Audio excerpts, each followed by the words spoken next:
हुसैन जावेद जी, आपसे शुरुआत करना चाहूंगी क्योंकि आंकड़े पाकिस्तान के हैं और पाकिस्तान जो बाकी चीजों में तो पीछे दिखता है, लेकिन आतंक के लिहाज से नंबर 1 पर, नंबर 2 पर, टॉप 3 देशों में बना हुआ है।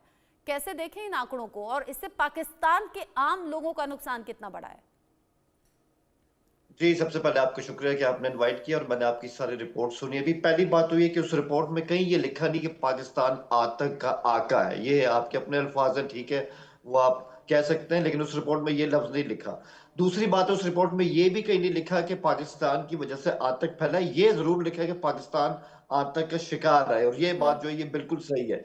और जहां ये रिपोर्ट है उसमें जो भी फिगर्स आपने दिए, ऑब्वियसली ये रिपोर्ट हर जगह है, वो ठीक है अपनी जगह, लेकिन फिर इसमें थोड़ा सा ये चीज भी तो ऐड करें ना कि इस टाइम दाइश का जो टॉप कमांडर है शरीफुल्लाह, जिसने 26 अगस्त को काबुल एयरपोर्ट पर अटैक किया, 13 अमरीकी फौजी वहां पर मारे गए, उसको कहां से अरेस्ट किया गया? उसको जो हमारी जो टॉप एजेंसीज है अमेरिका के हवाले किया। और प्रेसिडेंट ट्रंप ने जो यूएस कांग्रेस होती है उसके जो ज्वाइंट इजलास होता है, वहां पर उन्होंने हमारे मुल्क की और हमारी एजेंसियों की, हमारी हुकूमत की तारीफ की है कि हम इनके खास शुक्रगुजार है कि हमारा टॉप मोस्ट जो आतंकवादी है उसको इन्होंने अरेस्ट किया है। दूसरी बात, हमारे यहाँ भी चैंपियंस ट्रॉफी जो है वो ऑलमोस्ट खत्म हो चुकी है, अब सिर्फ इसका फाइनल रह गया। तो जिस अंदाज से, जिस टाइट सिक्योरिटी के अंदर हमने इसको कंडक्ट किया, वो अपनी मिसाल आप है। आप किसी भी जो यहाँ पे टीम्स है इनसे पूछ लें, वो बहुत यहाँ से खुश गए हैं। तो ये हमारी बहुत बड़ी कामयाबियां भी है। तो ये अच्छा, आई एक थिंक बात जहां पे बताइए, ये फिर आप कहेंगे कि मैं बीच में टोक रही हूँ। आप कह रहे हैं कि ये कहीं नहीं लिखा है कि पाकिस्तान में आतंक को पनपाया गया या आतंक का आका पाकिस्तान है। क्या ये किसी से छिपा हुआ है कि वहां पर आतंकी कैंप्स लगते हैं, आतंकियों को ट्रेनिंग दी जाती है, अलग अलग आतंकी संगठन है जो कि पाकिस्तान में ही फलते फूलते हैं? और ये भी बात सच है कि कभी पाकिस्तान ने ही पाला टीटीपी को और आज उसी के लिए मुश्किलें खड़ी कर रहा है, और ऐसे कई एग्जांपल्स हैं। दूसरा, आप चैंपियंस ट्रॉफी का जो जिक्र कर रहे हैं, मुझे लगा था शायद आप नहीं करेंगे।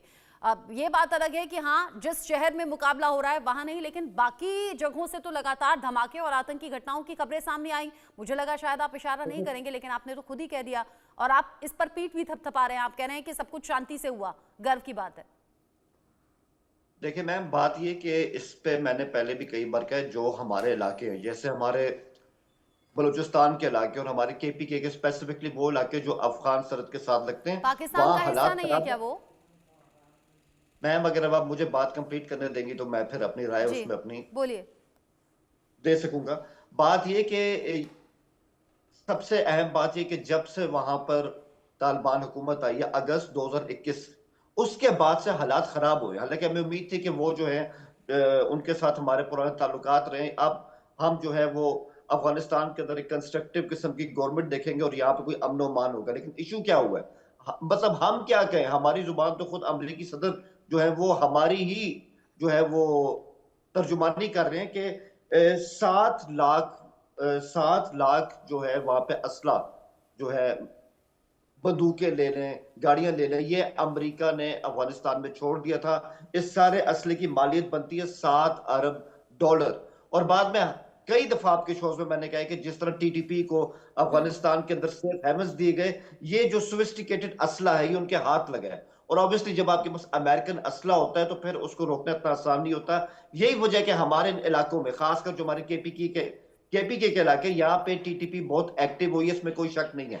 लेकिन इसमें एक साथ एक बात ये भी है, आपने कहा कि पिछला साल हमारा बहुत सख्त गया, ये बात बिल्कुल सही है। लेकिन ये भी सही है कि इस साल सिर्फ जनवरी का महीना उठा के देख लें, फरवरी का जो अभी गुजरा है, 300 से ज्यादा जो खतरनाक किस्म के आतंकी थे उनको मार दिया गया। और वही मैं एक बात रिपीट करूंगा, शरीफुल्लाह, दाइश जो आहिस्ता आहिस्ता अफगानिस्तान के अंदर एक्टिव हो रही है, ये उसका अहम कमांडर भी था। और आई थिंक ये हमें बहुत बड़ी कामयाबी मिली है। रास्ता मुश्किल है, ये मैंने कभी इनकार नहीं किया, हमारा रास्ता मुश्किल है, लेकिन हम इनको ढेर करके रहेंगे और हम उस कोशिश में जुटे हुए हैं। शरदेंदु जी का मैं रुक करूं उससे पहले मुझे ये और बता दीजिए, टीटीपी की शुरुआत कहां से हुई? आपने कहा कि अमेरिका ने जो $7 अरब और इतना जो हथियार और ये सब था वो उसके काम आ गया, लेकिन इसकी शुरुआत कहां से हुई? टीटीपी की शुरुआत 2007 से हुई है और बैतुल्ला महसूद उनके कमांडर थे। और ये इनका शुरू से एम था कि इन्होंने हमारी आर्मी पर, हमारे जो अवाम है उन्होंने इस पे अटैक करना है, क्योंकि इनका अपना एक सिस्टम है, अपने अंदाज की इनकी एक शरीयत है जो बिल्कुल इस्लाम से मेल नहीं खाती, हम्म। और वो यहाँ पे वो ताकत के जोर पर लागू करना चाहते हैं। इस बात को हमेशा याद रखें, ये वो तालिबान नहीं है जो आप अक्सर कहते हैं कि हमने इनको पाला पोसा। हम्म। 2007 वाली ये बिल्कुल एक अलग ब्रीड है और ये शुरू से ही एंटी पाकिस्तान रही। ठीक है। अच्छा है कि आपने बातों बातों में ये बता दिया कि हाँ, पाकिस्तान को लेकर कहा जाता है कि पाकिस्तान ने इन्हें पाला। शरदेंदु जी, पाकिस्तान में 2023 में जो आतंकी हमले हुए उसमें 293 लोगों की जान गई और 2024 में आंकड़ा 585 हो गया, और आतंकी हमलों की घटनाओं में भी 2023 के मुकाबले 2024 में लगभग डबल घटनाएं सामने आई हैं। आतंक से पूरी तरह से त्रस्त है पाकिस्तान, लेकिन बावजूद इसके कोई एस्केप रूट निकलता हुआ दिखाई नहीं दे रहा अभी। हालांकि जैसा हुसैन जावेद जी भी कह रहे हैं कि एक के बाद एक आतंकियों का सफाया हो रहा है, लेकिन जड़ तक अगर जाएं तो पाकिस्तान ही तो इसके लिए जिम्मेदार नजर आता है। देखिए, पाकिस्तान में जिस तरीके की आतंकवादी घटनाएं हो रही है उसके लिए पाकिस्तान खुद जिम्मेदार है। उन्होंने जैसा बोया वैसा ही काट रहे हैं। जब तालिबान की सरकार बनी अफगानिस्तान पे तो एक यूफोरिया था पाकिस्तान में कि उन्होंने जंग जीत लिया। ऐसा लग रहा था जैसे अफगानिस्तान में उनकी सरकार है और उन्हीं का एक्सटेंशन है, और उसको वो बोल रहे थे हमारी स्ट्रेटेजिक डेप्थ है, हमारे एक्सटर्नल अफेयर्स मिनिस्ट्री की तमाम बहुत बड़ी जीत है। अपनी एक पपेट सरकार आपने वहां बनाई है और इस तरीके का आपने यूफोरिया क्रिएट किया, और साथ में आपकी मंशा यह थी कि हिंदुस्तान को वहां से चोट लगातार पहुंचाते रहेंगे। लेकिन जब आप टेररिज्म का सपोर्ट करते हैं, जिस तरीके के टेररिस्ट एक्टिविटी में आपके सेना, आपके आईएसआई, आपके सिक्योरिटी फोर्सेस लगी हुई थी, उसका इस तरीके से रिजल्ट आ नहीं था। देखिए, ये टेररिज्म फैलता कहां पे है? ऐसा देश जो कि अनएजुकेटेड है, ऐसा देश जहां पे ग्रोथ नहीं है, ऐसा एक जो इकोनॉमिकली बैकवर्ड है, ऐसा देश जिसको आप अपनी जनता को अनएजुकेटेड रख के बरगला सकते हैं, और जो इकोनॉमिक प्रॉस्पेरिटी वो चंद हाथों में है। किसी एक स्टेट में ज्यादा प्रोग्रेस और बाकी स्टेट को आप छोड़ दिया जाता है। आपके यहाँ पंजाबी मुस्लिम पूरी तरीके से पाकिस्तान को डोमिनेट करते हैं और बाकी स्टेट को छोड़ रखा है। एक तरीके का स्क्यूड डेवलपमेंट है, एक तरह की सामंती व्यवस्था आपके यहाँ अभी तक चली आ रही है। और सबसे बड़ी बात यह है कि पाकिस्तान अपनी नीतियों में बदलाव नहीं करता। समय के साथ आपको बदलना पड़ेगा। समय के साथ आपको निष्पक्ष रह के अपनी इंटरनल और एक्सटर्नल नीतियों का इवैल्यूएशन करना पड़ेगा। जब आप इसमें गलती करेंगे, कलर्ड विजन से इवैल्यूएशन करेंगे और एक नैरेटिव चलाते रहेंगे, तो आप हमेशा गलत चीजों को आप प्रश्रय देते हैं। इसी के तहत आपने हमेशा से एक ही काम किया, इंडिपेंडेंस के बाद से एंटी इंडिया काम किया। तमाम तरीके के टेररिस्टों की फंडिंग की, ट्रेनिंग की, असले दिए, हथियार दिए,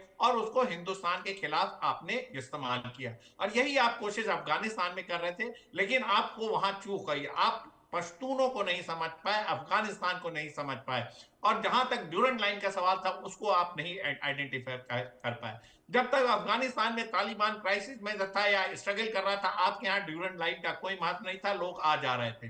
जैसे ही अफगानिस्तान का एग्जिस्टेंस आया, आपने ड्यूरेंट लाइन को एक इंटरनेशनल बॉर्डर के रूप में माना, और वहां आपने चौकियां बनानी शुरू कर दी, बंकर बनाने शुरू कर दिए। आपको अफगानिस्तान के शरणार्थियों को अपने यहाँ आने नहीं देना था, जो आए थे उनको वापस भेजना था, और वहां के जो तालिबान के जो लड़ाके थे उनका आवागमन अब तक चला आ रहा था। आपने उसको चेक किया।